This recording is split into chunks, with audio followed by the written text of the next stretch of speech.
Thanks for tuning in to more Thoroughbred horse racing coverage on the PlaybookSports.com Horse Report, Prime Sports Network. We've been out of commission for a few weeks. We are back and ready to go. We've got some good racing from Parx Racing. We've never done Parx Racing on this network before for all the years that Jon and I have been doing this. So we'll talk more about that in a little bit. Next week is a big week coming up at Santa Anita. We'll talk about that later. And then, of course, the Breeders' Cup will be here before you know it. So let's introduce our top analysts, of course, Jon Hardoon from the Sheets. Jon, how's it going? Good morning. How are you guys? Doing good. Are you healthy? You had a little bout last week? All good. I'm recuperating. You know, we had a big show the last time we were on the show, so took a little out of you. Oh, actually, it did. We had our really good paydays. We hit some really good ones 3 weeks ago. Yeah. Yeah. I forget which one. What races were they? Do you remember what they were? Forensic Fire. That was one of the races. That's all I remember. No, that was the that was the horse that bit the other horse. Right. That was Jon had the winner. Right. That was part of his 2-0 day, I believe, wasn't it, Jon? It was the Jockey Gold Cup, and it was damn, I can't remember the mod horse that paid $13 or something. All right. Yeah, that was a good one. We had a good day there. So we left everybody off. Like, we teased everybody with some really good picks. So hopefully our momentum hasn't been stalled as we're back again. But yeah, what about and by the way, I want to introduce, of course, Mark Lawrence from Playbook Sports. So Mark, how are you feeling? I'm doing just terrific, Greg. Thanks for asking, and I'm glad Jon's doing well, just as well, and I'm glad he's back from his bout and rolling up his sleeves and looking ready to keep that hot streak going. All right. Well, look, you guys have both had a touch of, under the weather. I certainly hope I'm not next.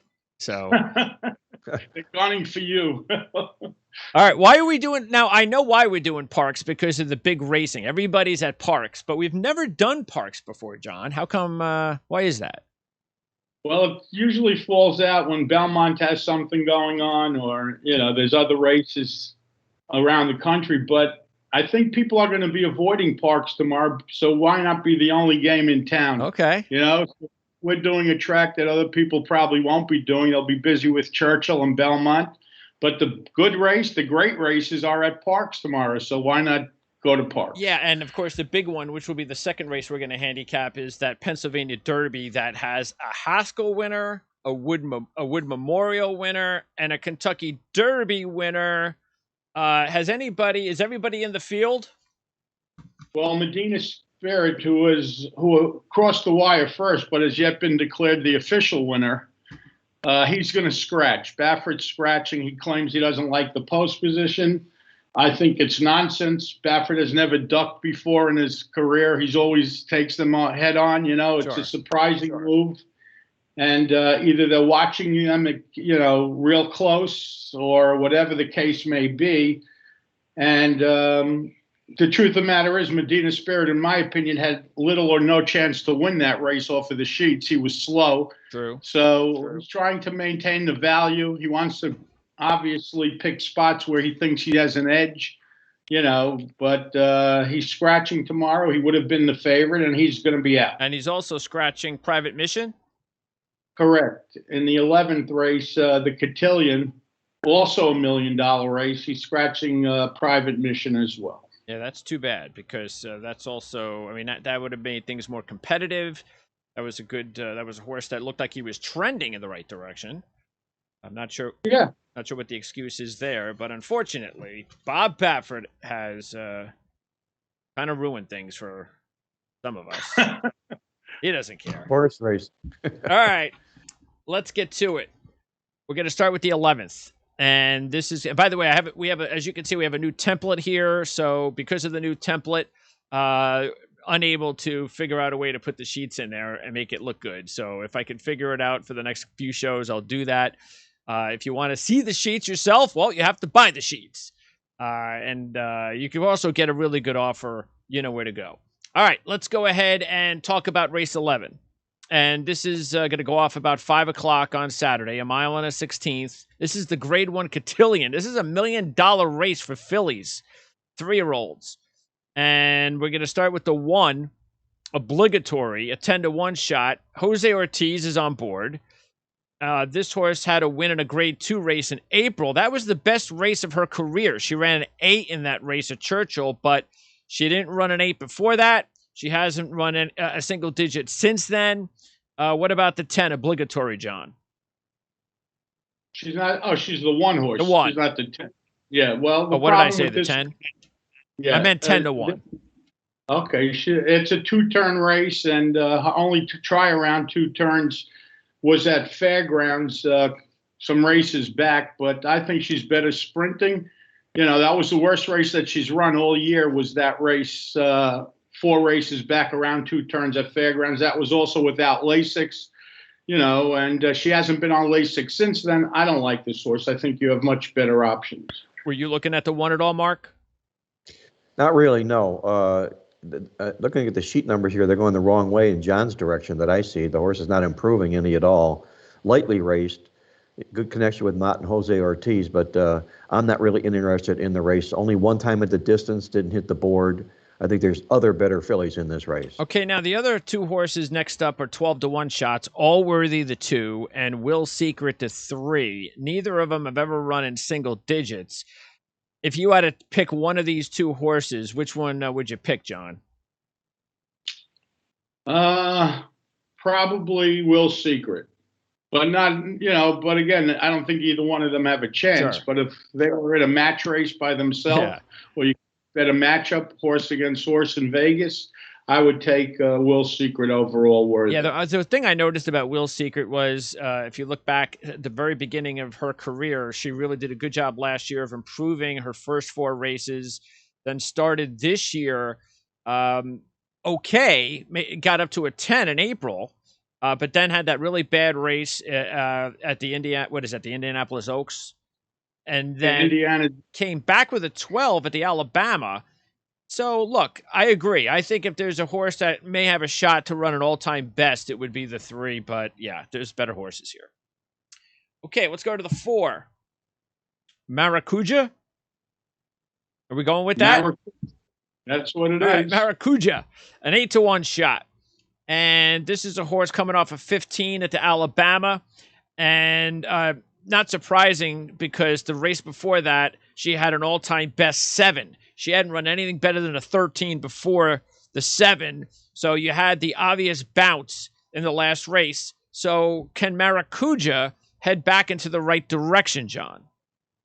She can, but it's unlikely she's going to run that 7. I mean, I don't think anybody could have seen the 7 coming. You could have seen a forward move off the 13s, but I don't think anyone saw the 7 coming. And the 7 may have hurt her for a while now. It was a 6-point new top off the 13s. You know, she's listed at 8-1, but she'll probably go off shorter than that. But I don't particularly like her. I think the 7's going to hurt her for a while. Mark? I think if you throw the last race out, you've got a horse here that I think you have to consider at least. You know, the race before was a real nice race. But, again, other fillies in here that bring a lot more credential to the table here. Horse has been the distance 1 time, hit the board. But I'm going to look past this horse for other better fillies in this race. Yeah, because the good thing about the horse is that you see the 26, 14, 2 13s, and a 7. So she's going in the right direction. Bounce to that 15. So, yeah, it's a horse that logically you would think she's going to rebound and she's going to run a good race. But hopefully, if you like her, she's at 8-1. Because, like you said, John, if she goes down to 6 or 5-1, then, yeah, that's not where we want her. Okay. The 5 is Army Wife, 7-2 shot. Rosario on board. This is going to be Mark's top choice. This is a Michael Maker horse. The only thing I'm a little bit concerned about with Army Wife is a potential bounce after the 8 in late August. Mark, why do you like Army Wife as your top choice? I like the pattern here real well. And like you say, you know, the numbers going coming backwards here from a 16 to a 13 to a 12 to an 8. Yes. A career best. My question here to John would be, is that 8 a bounce number, or is this horse on the improve? It's been nothing but improvement races from this horse. I do like the connection. Michael Maker, Jose Rosario, Joel Rosario. Rosario's 2 for 2 up on the horse. But I see the pattern working well to this horse as long as I'm not in bounce range. And that's the one thing that I don't quite have a grasp yet, John, and is what are bounce numbers? Is that 8 considered a bounce, or is there still room for improvement on this horse? Well, the problem with this horse is, if you notice, from the 16 to the 13, from the 13 to the 12, from the 12 to the 8, she always had at least 5 or 6 weeks between races. This time she's coming back close. You know, she's going to be the clear second choice in here. And, you know, I think she's more likely to react, to bounce off of that 8 than she is to repeat or make a forward move. The other problem that I have with this horse is she never really had a foundation as a 2-year-old. The best she ever ran as a 2-year-old was a 15. So, yes, running 15s at 2 allows you to run 12s and 13s at 3, but now she ran an 8. I think she may need, you know, if this race was 2 weeks further out than tomorrow, I would certainly like her a lot more, and I think she would have a better chance of repeating or possibly, you know, not going back as far as I think she may go back. So for that reason, and the fact that she's going to be, you know, she'll probably be 3-1 or less. So for that reason, I think she's beatable. And again, and I've Mark brings this up as far as the bounce scenario. Correct me if I'm wrong, John, but what you've taught me is that I should always look at it about a 5-week window. The 5-week to 6-week window is about the line that you draw on whether or not it's too short of a distance between the top and whether or not I can consider this a bounce or whether or not she's had enough time. If it's at 6 weeks, 7 weeks, I feel a little bit more comfortable. If it's at 6, 5, or 4, I'm a little bit uneasy. But even if you look at her sheet, she ran a 13 first out this year, right? And she came back short off of the 13 without much time, and she bounced. Then when she ran the 13, she had more time from the 16 to the 13. And when she ran the 12 off the 13, there's your 6 weeks. And when she ran the 8 off the 12, well, there's your 6 weeks again.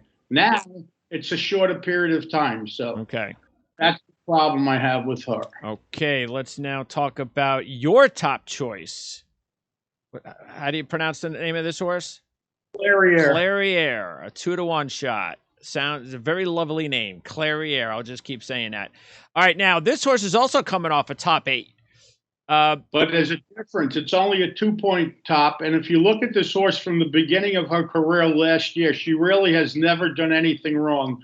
The 14 and 13 as a 2-year-old. She came out this year, ran the 15, then 11, 11, time off 10, 10, and the 8. It's only a 2-point new top, where the other horse ran like a 5-point new top or 4-point new top.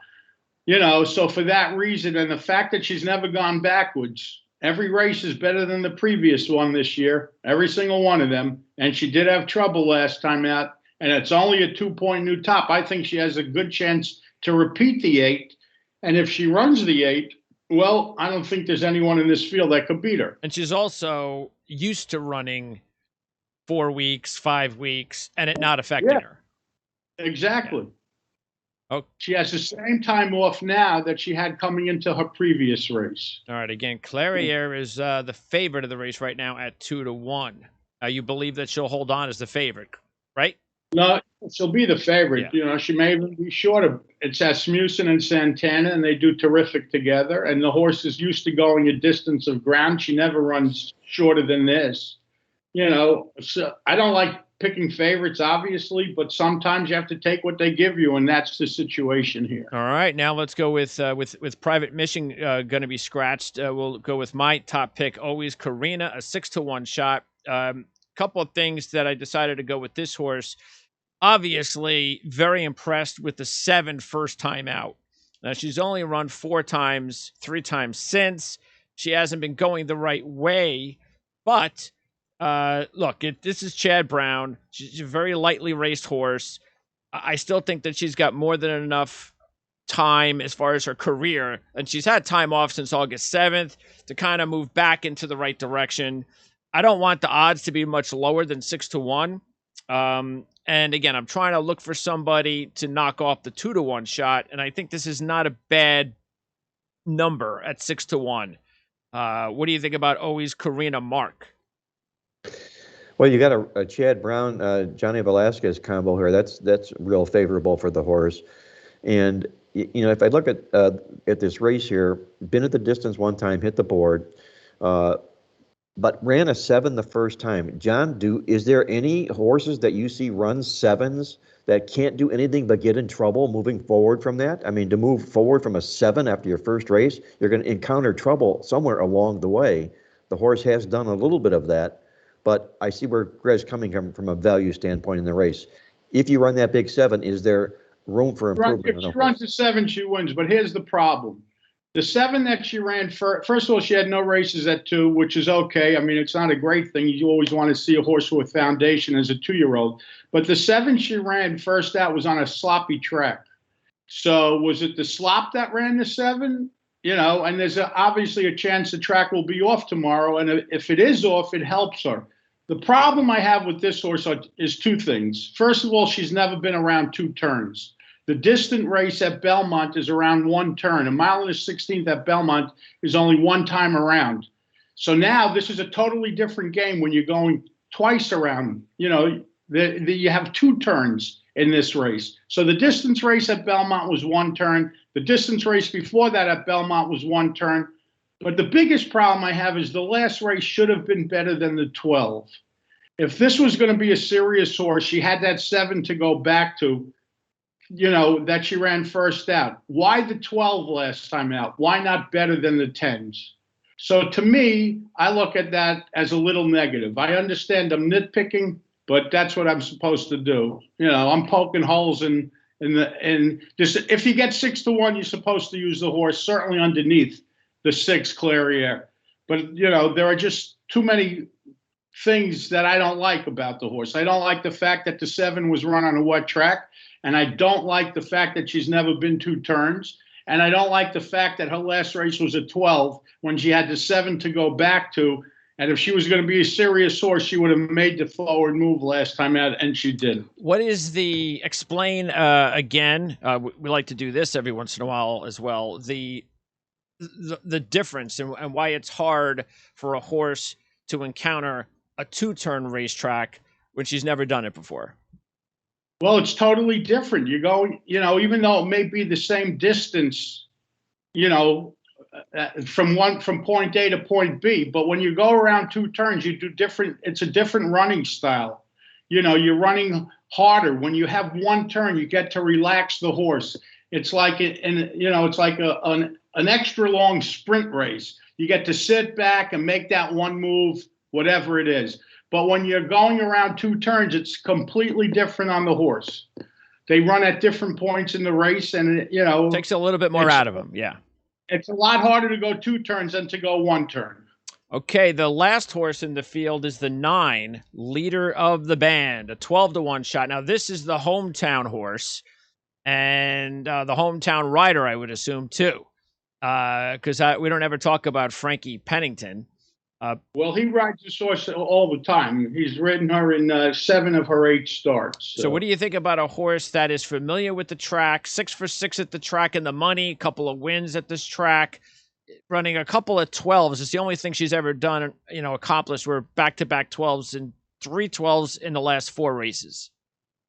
She's okay because a lot of times, the hometown horses have an advantage. They have races over the track, which is always important. They work over the track and they basically live there. That's their home field advantage. This horse isn't the worst idea at a big price, maybe somewhere on the bottom. She is getting better. She had every right to react off of the 12 2 starts back, and she didn't. She repeated. So, and she has a 12 4 races back. So she's starting to run these 12s more often, and it's really time for her to run a new top. Not only that, the trainer's hitting at 26%. This is the son or the nephew of Jason Service, who's about to be indicted or whatever. Well, hopefully he'll do a better job of avoiding captivity. Maybe he left something in the medicine chest. Maybe. I don't know. That's all we care about. If they get him later on, we don't care. We're cashing in the ticket. Actually, I was thinking that maybe putting the 9 with the favorite is not a bad idea because you can try to make some money there off of the 6. Right. Out of the 12-1 shots, before we move on, Mark, who's your favorite 12-1 shot? The 2, the 3, or the 9? Well, it has to be the 9 for all the reasons you just mentioned. Checks a lot of boxes, loves the course, and you still got it's a horse here that is improving, and maybe the numbers aren't quite anywhere near what the 8 will be that's needed to win the race, but the horse is going to feel comfortable in its own skin here on this racetrack. And for the price, I think that 12-1 price has got to be played underneath in this race. Okay. I agree. I mean, the horse has a shot to run a 10, and if the 6 doesn't show up, well, There you go. There you go. So there are our picks right there, selections, the grade 1 Cotillion, race 11, Mark going with Army Wife, the 5, I'm going with the 8, always Karina, John going with the 6, Clairiere. Now we head off to race number 12 at Parx. And this is the big one of the week. And actually, this is the big race of the week, period. Even though there are some stakes races at, it's Churchill and Belmont this week, John? Yeah. And Gulfstream has a few also. Okay, but this is the race of the week, the Pennsylvania Derby. It's $1 million race for 3-year-olds. And as I mentioned, there's some big-time horses in the field. Unfortunately, we will not see Medina Spirit, the Derby winner, who's the Derby winner still at this point. We'll start, and this is a 1.125 race. We'll start with the 1, Folsom, 12-1 shot. This is a Cox horse, so we always have to pay attention, who's won 4 out of 5. But the best the horse has ever done is an 8 in that grade 3 race over at Churchill in May, John. Yeah, and the last race should have been bet in the 13. It was run at Park, so that's somewhat of an advantage for tomorrow. But the horse has the 8, 3 races back. The last race should have been bet in the 13. The 2 is Keep in Mind, an 8-1 shot. And this is a horse that's been in a lot of big races. Hasn't been able to win many of them. Only one. That was the grade 2 race in November of last year. But she's been in some big races. She's run 4 straight 8s heading into this one, but only 1 win out of 11, Mark. What do you think about Keep in Mind? Well, 4 8s is a winning hand in poker. I'll say that. Enough to get this horse into this race here as well. Joel Rosario has been on this horse the last couple of times the horse has raced. And you also take a look that he's been here that one time on this track, as you said here. I think the horse has to be in contention here. The horse hasn't shown that he can win races, but he can at least challenge in these races. And I think this horse has to be played on the under ticket. You agree with that, right, John? Well, under ticket. I don't like 4 8s in a row, to tell you the truth. The horse is trying to break through and can't seem to do it. So when that usually happens, you start to back up. However, at 8-1, this horse ran against Essential Quality the last 2 races at Saratoga and actually ran pretty well. It depends on the price. This horse is on the bubble for me, whether to use or not. Okay, let's go to the 3. Speaker's Corner, a 12-1 shot. Now, the horse is going to run a distance that he hasn't run before. Back-to-back wins, but that's 7 furlongs. The good thing, John, the sheets, 19-10 last year. And then for the first race this year, with almost a year off, raced last month and ran a 7. So this is an intriguing horse. The good thing about the horse, besides the connections with Jose Ortiz on board, is that, again, you're talking about a 12-1 shot coming off a 7. Well, the 10 as a 2-year-old is very strong. The 7 as a 3-year-old is strong. Here are the negatives. He's never been this far. The 7 last time out was with Lasix. He's coming off of Lasix tomorrow. There will be no Lasix. Looks like a bounce candidate to me, but listen, 12-1, maybe. The problem is he's never been this far. You're asking him to do something he's never done before, and he's coming off of Lasix. Those are my 2 major problems with him. John, that's my favorite country song, by the way. You've Never Been This Far Before by Conway Twitty. Yes, I remember that. All right, the 4 is Wayburn, a 12-1 shot, and Paco Lopez will be on board. Wait, Paco is really kicking it at Parx, 40%. Wow.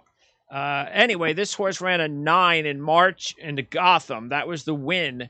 And we kind of thought, hey, let's keep an eye on Wayburn. but Weyburn has not run a single digit since. Didn't run a single digit before that. What about, and I'll ask you, Mark, out of the two 12-1 shots, who would you go with? Speaker's Corner or Weyburn? I'm going to probably look more to Speaker's Corner. I know the horse is very lightly raced, but that 7 was a big number, and I think that's an eye-opener. Now, whether he can improve off the 7, I don't know. I probably don't realistically think so, but, an 8 could be good enough to win this race. Weyburn comes in off a bullet workout in his last race, but you got to go back 4 races to find a 9 for this horse here. I just don't think he's in the right position here. I'd go more to the 3, the Speaker's Corner, than I would Weyburn. John, Weyburn? I would go to whoever's the longer price. And what do you think about Weyburn's chances? I don't think he could win. I don't think he's running better than a 10. I mean, he does have that 1-9 to go back to, but I don't think he's good enough. And Paco, man, what kind of a meet? That's just a hell of a number, isn't it? 40%? He's riding in really a AAA track. So when an all-star shows up in, yeah, that's different. Sure. Yeah, that he shows up to ride stake races and got a big advantage. Okay, the 5 is next. I Am Redeemed, a 20-1 shot. Nothing really here, right? This is a hometown horse who only ran a 9 in July. No, I don't like this horse. He's coming off of 2 wins at Parx. He's run 4 times and has 3 wins and a second. This is the acid test, but I think he's going to fail. Yeah, the only thing that was good is 19, 17, 9. You get the bounce. You knew that was happening.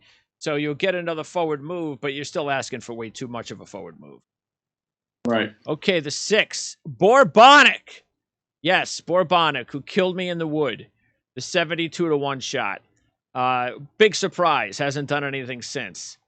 Still hasn't run a single-digit number. No, but he could run a 10 or 11, so he's like other horses in the race. But you're going to come to the fast horses now, and there's where the problem's going to be for the rest of the field. And we're going to start with your top pick, John, and that is Hot Rod Charlie, the 5-2 Haskell winner, who once again just continues to have an awesome sheet line this year. 11, 9, 7, 6, 5. There's no reason at this point, especially if you've rode Hot Rod Charlie at the window for the last few races, to jump off. Well, you got DQ'd last time.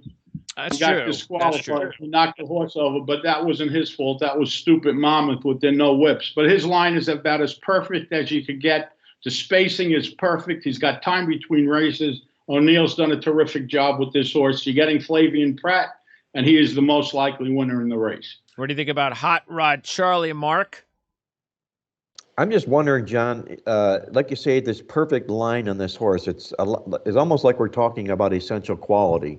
Similar type lines to this horse here. That's correct. And my question here is there room for improvement off that 5? When does this horse bounce? I mean, you can't say that he's not running well and he's primed to bounce, but they're not big tops. They're only a point top. It's not like he went 10 to 5. He went 7, 6, just little increments improvement. And his main objective is going to be the Breeders' Cup Classic. So he's not going to be squeezed to the max tomorrow, even though it's $1 million race. With the timing is just perfect. Again, he's done a terrific job. The Breeders' Cup is 41 days away from tomorrow. So he's going to come into this race, he's going to win this race, and he's going to go to the Breeders' Cup with about as nice a line as you could have. And you think a 7 would win this race, John? He's running another 5, but yeah. But if he happens to kind of take a step back, the 7 would be good enough to win the race. I don't know about that. Yes. Do you? Well, a 7 doesn't have to win the race, but he's more likely to run a 5 than a 7 off of this line. And by the way, also has had 2 months off. So that's the whole beauty of it. Okay, Midnight Bourbon. Now this is going to be Mark's top pick, Midnight Bourbon, and why not? The horse, if you take a look at the sheet lines, have also been pretty good. 11, 10, couple of 9s, couple of 6s. Midnight Bourbon, your top choice, Mark, at 5-1. Well, if Hot Rod Charlie were not in this race, we'd be talking about Midnight Bourbon's line. Okay, the horse has really just steadily improved every race. Pair of 6s, the pair of 9s, a 10 and 11. He's doing all the right things here. I like the price because he's the second choice in the race. You've got Asmussen and Santana. That's been a real nice combination for the two.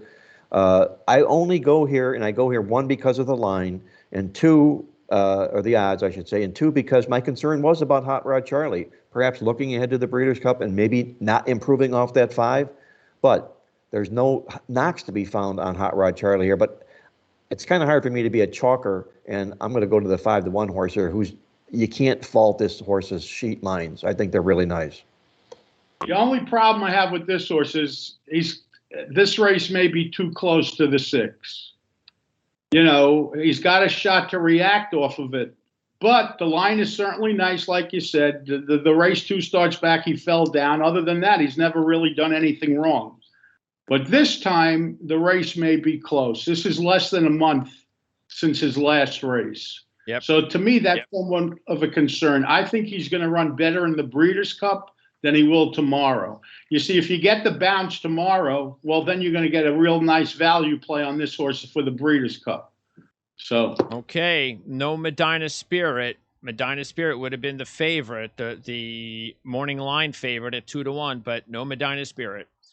John, do you think that horse Medina Spirit would have been the favorite here had he even raced? Would he have been only because of his reputation? He won the Derby, you know, and I don't know if he wouldn't have won. I'll tell you that much. He would not have won. I wish he was in the race because I was playing against. So. All right, the 10 is American Revolution, and this is going to be my top choice. I'm going to look for a payday here with a young, up-and-coming horse that might be getting into a race with the big boys a little bit too soon. But at 15-1 with Pletcher and Saez, and the sheet line's gone from basically 20, 11, 9. If I can get that to continue, get a 7 out of this, then I'm going to be in the running at 15-1. And if I decide to put her in with, you know, Hot Rod Charlie or Midnight Bourbon as an exacta, it'll be a pretty decent payout. Go ahead. Why not? You need another forward move. If you get it, you got a shot. Depends on the price. All right, guys. John, appreciate it as always. Did you have something to say there, Mark? Well, I like your choice here, Greg. I think the 15-1 is a solid price on this horse. A good friend of mine who's a football handicapper, and he owns race horses. He owned a horse that ran second in the Del Mar or in the Classic over at Del Mar. This is his top choice in the race here as well. Pletcher, Saez, I think for the price. Again, I keep saying this, he has to be played underneath on this ticket. Okay, John, appreciate it. We'll talk again next week. Guys. Great. Stay safe. Be well, everybody. Thank you. Best of luck, John. Have a great weekend.